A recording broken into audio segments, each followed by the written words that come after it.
గత వారం రోజులుగా చెప్తా ఉన్నా, ఎక్కడికైనా వస్తామని చెప్పాం. ఈ రోజున ఇటువంటి తప్పుడు ప్రచారం,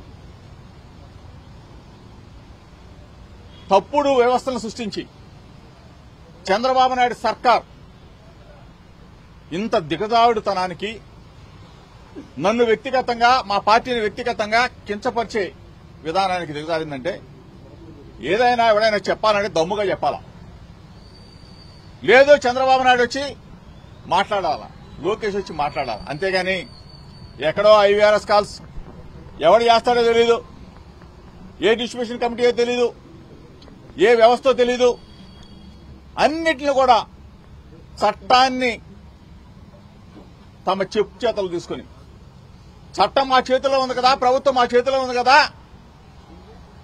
ఏదైనా చేయొచ్చు అని చెప్పేసి చంద్రబాబు నాయుడు కొడుకు కక్ష కట్టి ఈ విధంగా వ్యక్తి తానానం చేసే కార్యక్రమానికి శ్రీకారం చుట్టారు.